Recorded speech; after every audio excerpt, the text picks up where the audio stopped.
సహోదరి సహోదరులారా, మీకు శుభవార్త. 2025 సంవత్సరంలో మొత్తం 365 అంశాలను మీతో పంచుకోబోతున్నాము. జనవరి 1వ తేదీ నుండి ప్రతిరోజు ఒక అంశము మరియు దానికి సంబంధించిన వాక్యమును పంచుకుంటాము. దయచేసి ఆ వాక్యములను వినండి, ధ్యానించండి మరియు ఆశీర్వదించబడండి. దయచేసి సబ్స్క్రైబ్ చేయండి మరియు మీ స్నేహితులతో పంచుకోండి. ధన్యవాదాలు.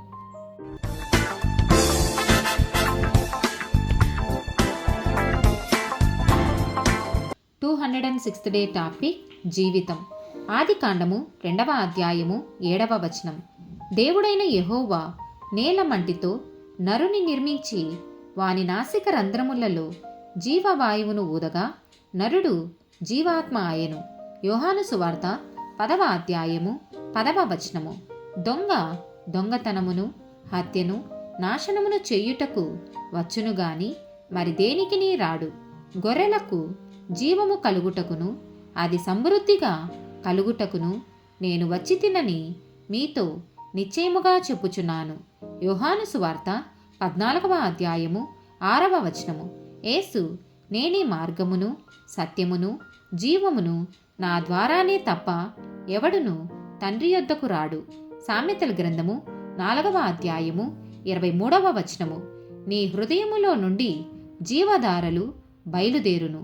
కాబట్టి అన్నిటికంటే ముఖ్యముగా నీ హృదయమును భద్రముగా కాపాడుకొనుము.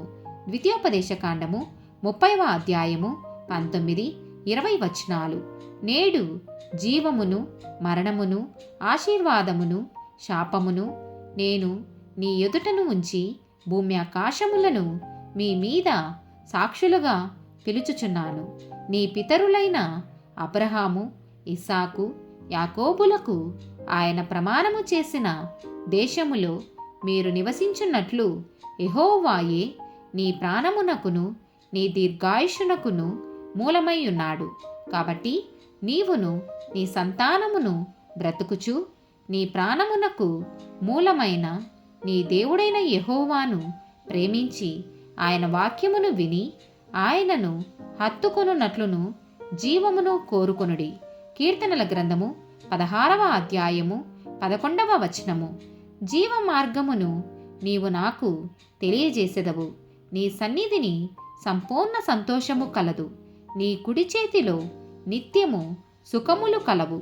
రోమీలకు రాసిన పత్రిక 6వ అధ్యాయము 23వ వచనము. ఏలయనగా పాపము వలన వచ్చు జీతము మరణము, అయితే దేవుని కృపావరము మన ప్రభువైన క్రీస్తు యేసునందు నిత్య జీవము. గలతీయులకు రాసిన పత్రిక 2వ అధ్యాయము 20వ వచనం.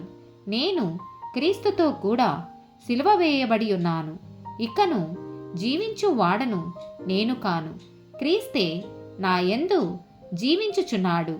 నేనిప్పుడు శరీరమందు జీవించుచున్న జీవితము నన్ను ప్రేమించి నా కొరకు తన్ను తాను అప్పగించుకొనిన దేవుని కుమారుని యందలి విశ్వాసము వలన జీవించుచున్నాను. ఆమేన్.